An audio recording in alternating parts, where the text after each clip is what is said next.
बृहद अरण्यक उपनिषद में, चतुर्थ ब्राह्मण में, ग्रंथ संबंध में, तृतीय ब्राह्मण में समुचित ज्ञान और कर्म से तथा तद्वैत लोक जी देव इत्यादि वाक्य द्वारा केवल प्राण विज्ञान से भी प्रजापतित्व की प्राप्ति का व्याख्यान किया गया। अब उनके फलभूत प्रजापति की जगत की उत्पत्ति, स्थिति और संहार में स्वतंत्रता रूप विभूति का वर्णन करके वैदिक ज्ञान और कर्म के फल उत्कर्ष का वर्णन करना है। इसलिए इस ब्राह्मण का आरंभ किया जाता है उस फल उत्कर्ष के वर्णन से। उसकी सामर्थ्य के कारण कर्म कांड विहीन ज्ञान और कर्म की स्तुति ही हो जाएगी। कहना तो ये है कि ये ज्ञान और कर्म का सभी फल संसार ही है, क्योंकि इसका भय और अर्ति आदि से युक्त होना सुना गया है। इसके अतिरिक्त ये कार्यकरण रूप है तथा स्थूल, व्यक्त और अनित्य को विषय करने वाला है तथा अब कहीं जाने वाली केवल ब्रह्म विद्या मोक्ष की हेतु है। इस आगामी विषय का प्रदर्शन करने के लिए भी यह कथन है, जिस प्रकार तृषाहीन की जल पीने में प्रवृत्ति नहीं होती, उसी प्रकार जो साध्य साधन आदि भेद रूप संसारिक विषय से विरक्त नहीं है, उसका आत्मा के एकत्व ज्ञान रूप विषय में अधिकार नहीं है। अतः ज्ञान और कर्म के फल उत्कृष्ट का वर्णन आगे के विषय ब्रह्म विद्या के लिए ही है। ऐसा ही श्रुति कहेगी भी, यह इसका प्राप्तव्य है, यह पुत्र से अधिक प्रिय है इत्यादि। बृहद अरण्यक उपनिषद में अध्याय 2 में, ब्राह्मण 4 में प्रजापति के अहम नामा होने का कारण और उसकी इस प्रकार उपासना करने का फल। श्लोक: पहले ये पुरुषाकार आत्मा ही था। उसने आलोचना करने पर अपने से भिन्न और कोई नहीं देखा। उसने आरंभ में अहम अस्मि ऐसा कहा, इसलिए वह अहम नाम वाला हुआ।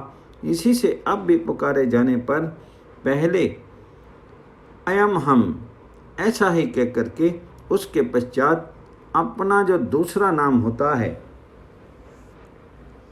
वह बतलाता है, क्योंकि इस सब से पूर्ववर्ती उस आत्मा संज्ञक प्रजापति ने समस्त पापों के उचित दग्ध कर दिया था। इसलिए ये पुरुष हुआ।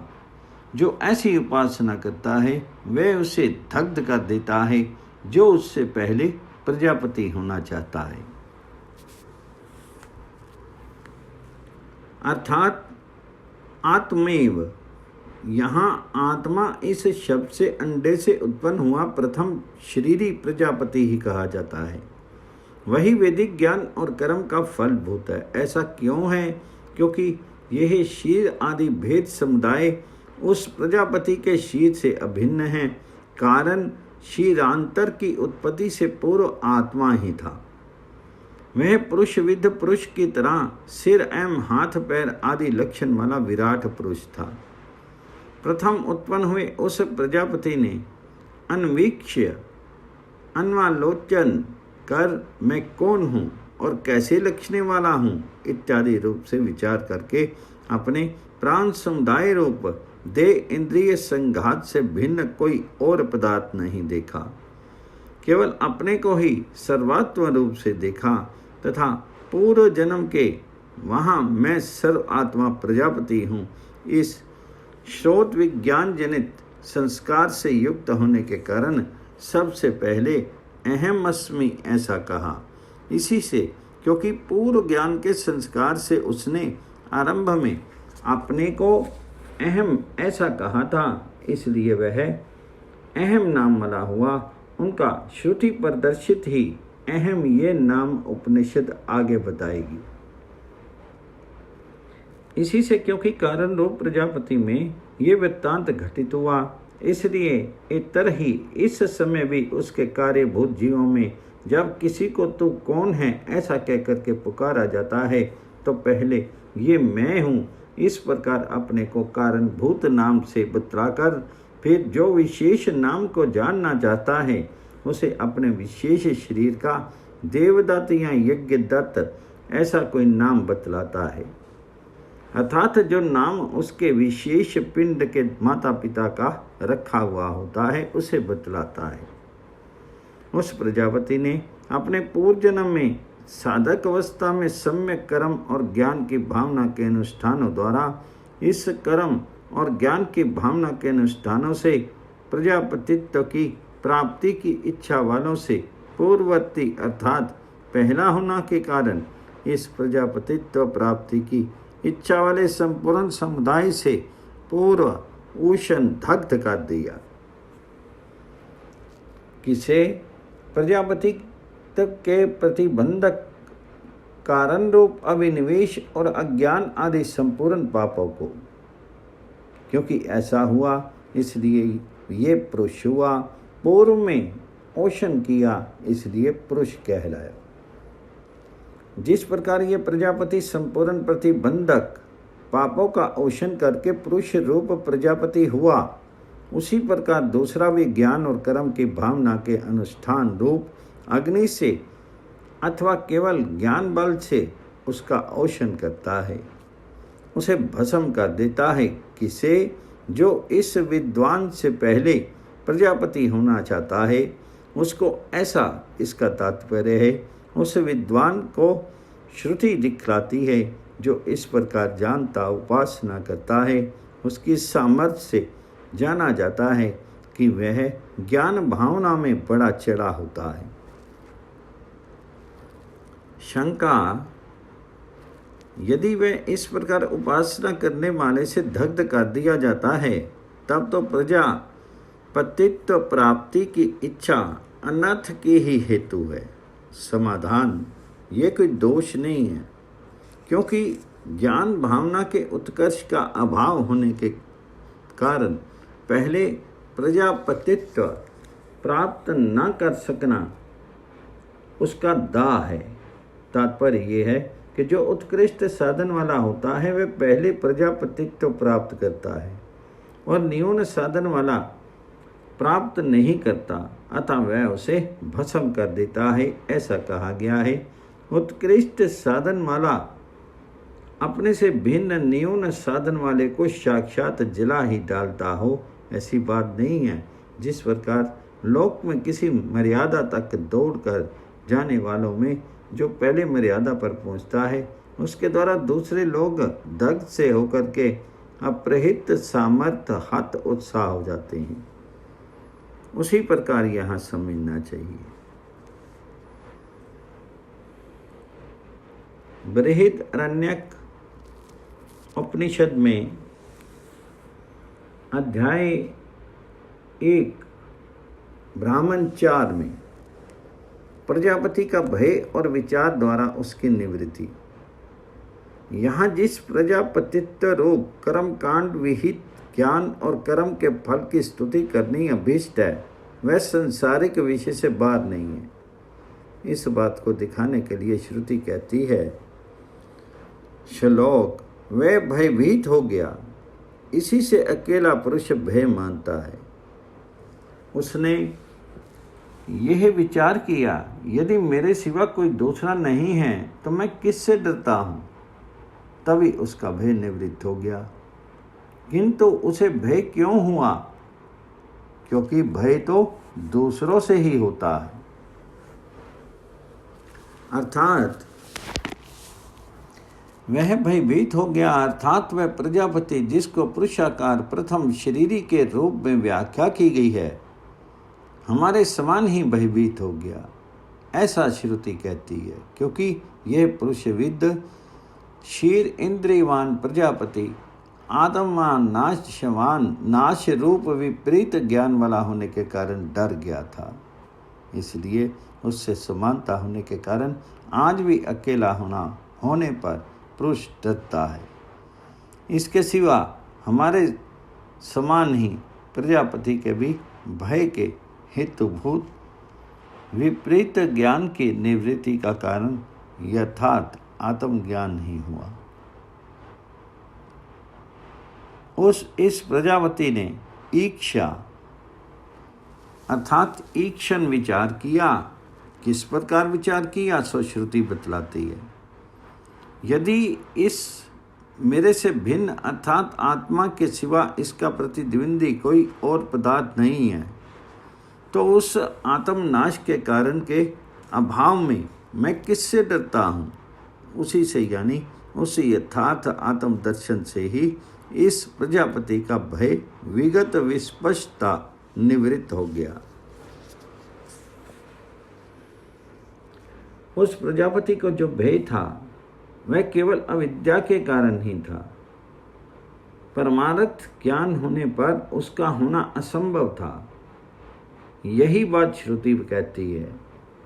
वह क्यों डरा, इसका क्या कारण है कि उसे भय हुआ? तात्पर्य ये है कि परमार्थता विचार किया जाए तो उसे भय होना अयुक्ति है, क्योंकि भय तो दूसरों से ही होता है और आत्मा से भिन्न दूसरी वस्तु तो अविद्या द्वारा प्रस्तुत की गई है। क्योंकि ना दिखने वाली कोई दूसरी वस्तु भय को उत्पत्ति का कारण नहीं हो सकती, जैसा कि उस अवस्था में निरंतर एकत्व दर्शन करने वाले पुरुष को क्या मोह और क्या शोक हो सकता है। इस मंत्र से सिद्ध होता है प्रजापति ने जो एकत्व दर्शन के द्वारा अपने भय को निवृत्त किया सो उचित ही है। क्यों उचित है? क्योंकि द्वितीय यानी अन्य वस्तुओं से ही भय होता है। यह द्वितीय दर्शन आत्मा के एकत्व दर्शन से निवृत्त हो गया, क्योंकि वास्तव में द्वितीय है नहीं। यहाँ ये शंका करते हैं कि प्रजापति को किससे एकत्व ज्ञान हुआ, उसे किससे उपदेश किया था, अथवा बिना उपदेश के ही उसका प्रादुर्भाव हो गया।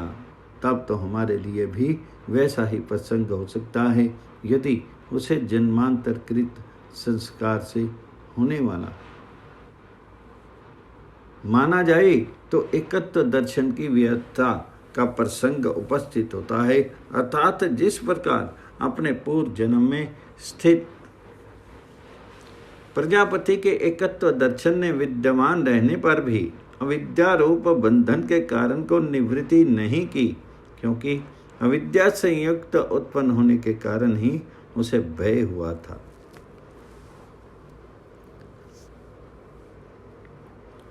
इसी प्रकार सभी के एकत्व दर्शन की व्यर्थता प्राप्त होती है।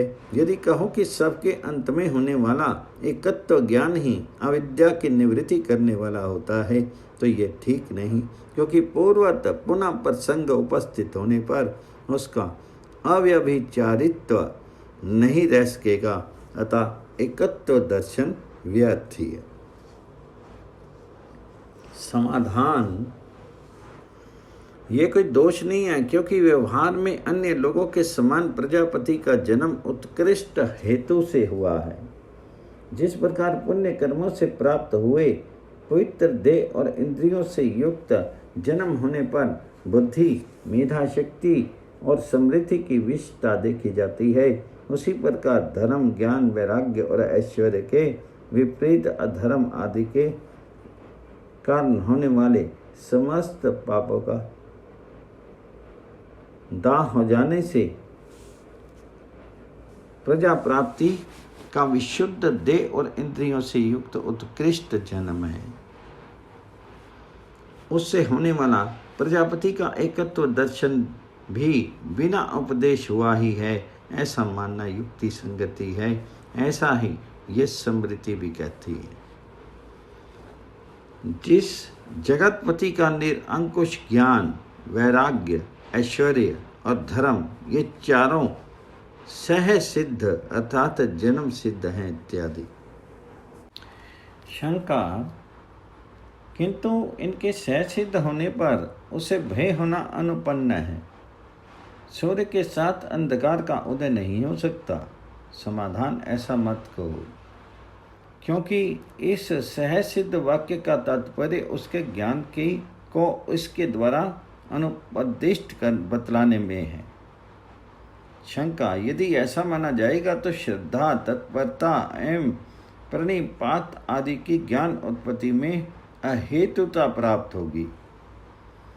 अर्थात यदि प्रजापति के समान जन्मांतरकृत धर्म ही ज्ञान का हेतु होगा तो जितेंद्रिय एवं तत्पर श्रद्धावान पुरुष ज्ञान लाभ करता है, उस ज्ञान को प्रणिपात करके जानो इत्यादि प्रकार के श्रुति स्मृति वाक्यों द्वारा विहित ज्ञान के हेतुओं के अहेतुता प्राप्त होगी।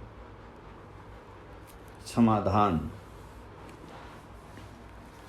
ऐसा नहीं हो सकता, क्योंकि निमित्तों के विकल्प समुच्चय गुणवत्व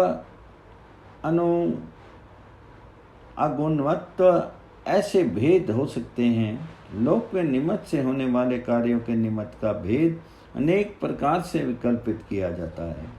इसी प्रकार निमित्त का समुच्चय भी अनेक प्रकार से होता है। उन विकल्पित और समुचित हेतुओं का भी गुणवत्व और अगुणवत्व के कारण भेद होता है। सो इस प्रकार है, पहले नैमित्तिक कार्यभूत रूप ज्ञान में ही निमित्त भेद यों है। निशाचरों को बिना प्रकाश के अंधकार में ही होने वाला नेत्र और रूप का सन्निकर्ष रूप ज्ञान में कारण होता है। योगियों का मन ही रूप ज्ञान में हेतु है तथा हमें चक्षु, सन्निकर्ष और प्रकाश दोनों के होने का रूप ज्ञान होता है। इसी प्रकार सूर्य और चंद्र आदि प्रकाशों के भेद से भिन्न भिन्न निमित्तों का समुच्चय होता है तथा प्रकाश विशेषों के गुणवान या गुणहीन होने से भी निमित्तों के भेद हो जाते हैं। इसी प्रकार आत्म एक तत्व ज्ञान में भी कहीं जन्मांतरकृत कर्म निमित्त होता है, जैसा कि प्रजापति का कहीं तप निमित्त है, जैसा कि तप से ब्रह्म को जानने की इच्छा करो इस श्रुति से सिद्ध होता है, और कहीं आचार्यवान पुरुष को ज्ञान होता है, श्रद्धावान पुरुष ज्ञान लाभ करता है, उसे प्रणिपात करके जानो। आचार्य के द्वारा ही बिना स्थिरता की को प्राप्ति होती है एवं यह आत्मा द्रष्टव्य है, श्रोतव्य है इत्यादि श्रुति स्मृतियों के अनुसार श्रद्धा प्रभृति अधर्म आदि के हेतुओं को निवृत्ति के कारण होने से ज्ञान लाभ के निमित्त हैं। वेदांत के श्रवण मनन और निध्यासन तो साक्षात ये वस्तु अर्थात ब्रह्म को ही विषय जानने वाले हैं तथा पाप आदि प्रतिबंध का क्षय होने पर आत्मा और मन का भी परमार्थ ज्ञान में निमित्त होना स्वाभाविक है। इसलिए श्रद्धा और प्रणिपात आदि का ज्ञान की उत्पत्ति में अहेतु तत्व कभी नहीं हो सकता। बृहद अरण्यक उपनिषद में अध्याय 1 में ब्राह्मण 4 में प्रजापति से मिथुन की उत्पत्ति। प्रजापतित्व इसलिए भी संसार का ही विषय है क्योंकि श्लोक वह रममान नहीं हुआ, इसी से एकाकी पुरुष रममान नहीं होता। उसने दूसरे की इच्छा की, वह किस पर रस पर आलिंगित स्त्री और पुरुष होते हैं वैसे ही परिमाण वाला हो गया। उसने इस अपने देह को ही 2 भागों में विभक्त कर डाला, उससे पति और पत्नी हुए। इसलिए ये शीर अर्ध ब्रिगल अर्थात द्विदल अन्न के एक दल के समान है, ऐसा याज्ञवल्क्य ने कहा। इसलिए यह पुरुषार्थ आकाश स्त्री से पूर्ण होता है, वह उस स्त्री से संयुक्त हुआ, उसी से मनुष्य उत्पन्न हुए हैं। अर्थात वह प्रजापति रममान नहीं हुआ, उसने रति का अनुभव नहीं किया, अर्थात वह हमारे ही समान अति से भर गया। क्योंकि ऐसा हुआ इसलिए इस समय भी एकाकित्व आदि धर्मवान होने से पुरुष अकेले में नहीं रमता, रति का अनुभव नहीं करता। इष्ट विषय के संयोग से होने वाली क्रीड़ा का नाम रति है। उसमें आसक्त पुरुष के मन से इष्ट वस्तु का वियोग होने पर जो व्याकुलता होती है उसे अति कहते हैं।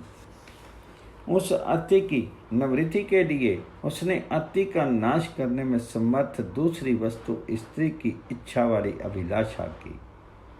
इस प्रकार स्त्री विषय की इच्छा करने पर उसे अपने देह का स्त्री से आलिंगित हुए के समान भाव हो गया।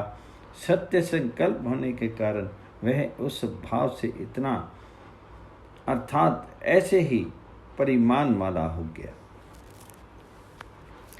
किस परिमाण वाला हो गया सो श्रुति बतलाती है। जिस प्रकार लोक में स्त्री और पुरुष अति की निवृत्ति के लिए परस्पर आलिंगित होते हैं, वे जिस परिमाण वाले होते हैं उसी परिमाण वाला वह हो गया, ऐसा इसका तात्पर्य है। उसने वैसे उस परिमाण वाले अपने इस देह को ही द्वैधा दो प्रकार से पतित किया। इमम एव इस देह को इस प्रकार निश्चय करना मूल कारण से विराट की विशेषता बतलाने के लिए है।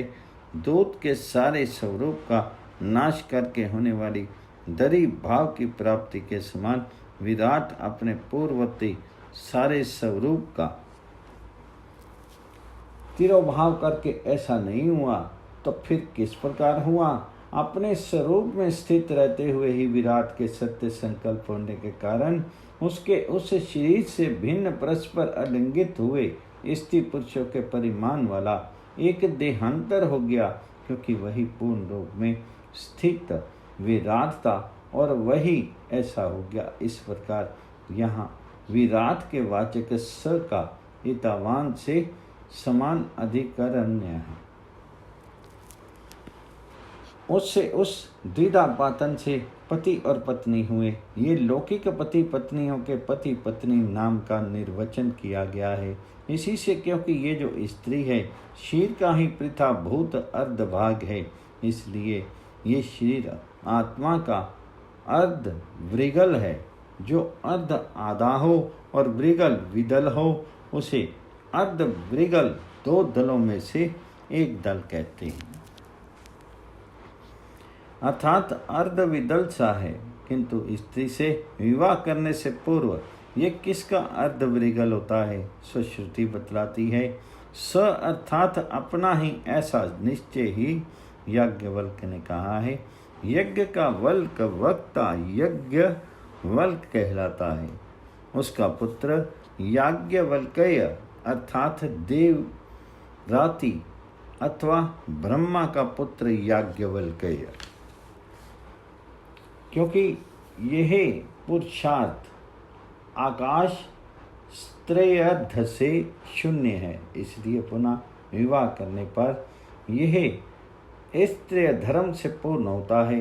जिस प्रकार की विदलार्थ पुनः संपतित कर दिए जाने पर तब तक मनुसंज्ञक प्रजापति अपनी पत्नी रूप कल्पना की हुई उस अपना ही शत्रुपा नाम की कन्या से संयुक्त हुआ, अर्थात मैथुन धर्म में प्रवृत्त हुआ। उस मैथुन की प्रवृत्ति से मनुष्य उत्पन्न हुए। बृहद अरण्यक उपनिषद में अध्याय 1 में ब्राह्मण 4 में मिथुन के द्वारा गौ आदि प्रपंच की सृष्टि श्लोक उस शत्रुपा ने ये विचार किया कि अपने ही में उत्पन्न करके ये मुझ में क्यों समागम करता है। अच्छा, मैं छिप जाऊं, अतः वह गौ होगी। तो दूसरा यानी मनु वृषभ होकर के उससे संभोग करने लगा। इससे गायें बैल उत्पन्न हुए, तब वह घोड़ी हो गई और मनु अश्व श्रेष्ठ हो गया। फिर वह गर्दभी होगी और मनु गर्दभ होकर के उससे संभोग करने लगा। इससे एक खुर वाले पशु उत्पन्न हुए। तदंतर शत्रुपा बकरी हो गई और मनु बकरा हो गए। फिर वह भेड़ हो गई और मनु भेड़ा होकर के उससे समागम करने लगा। इससे बकरी और भेड़ों की उत्पत्ति हुई। इसी प्रकार चींटी से लेकर के ये जितने मिथुन स्त्री पुरुष रूप जोड़े हैं उन सभी की उन्होंने रचना कर डाली। अर्थात वह यह शतरूपा स्मृति के कन्यागमन संबंधी प्रतिषेध वाक्य को स्मरण कर ये विचार करने लगी, ये ऐसा करनीय कार्य क्यों करता है जो मुझे अपने ही से उत्पन्न कर मेरे साथ संभोग करता है। यद्यपि यह तो निर्दय है, तथापि मैं अब छिप जाती हूँ, जात्यांतर रूप से अपने को छिपाए लेती हूँ।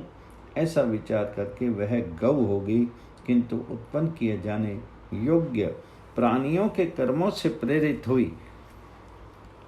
शतरूपा की और मनु की भी पुनः पुनः वैसी ही मति होती रही। अतः मनु वृषभ हो गया और पूर्ववत उसके साथ समागम करने लगा। उससे गाय बैल उत्पन्न हुई। फिर शतरूपा घोड़ी होगी और मनु अश्वश्रेष्ठ तथा उनके पश्चात यह गंधर्वी होगी और मनु गंधर्व। तब उन घोड़ी और अश्वश्रेष्ठ के समागम से घोड़ा, खच्चर और गधा ये तीन एक खुर वाले पशु उत्पन्न हुए। इसी प्रकार शतरूपा बकरी हो गई और मनु बकरा तथा वह भेड़ हो गई और मनु भेड़ा हो गया और उससे समागम करने लगा। यहाँ ताम शब्द की ताम ऐसी द्विरिक्ति समझनी चाहिए, अर्थात उस बकरी से और उस भेड़ से समागम करने लगा तथा भेड़ बकरियों की उत्पत्ति हुई। इसी प्रकार आपी पीली का भय चीटी से लेकर के ये जो कुछ भी मिथुन स्त्री पुरुष जोड़े हैं उसने इसी न्याय से इस सब की रचना की, अर्थात इस सारे जगत को उत्पन्न किया।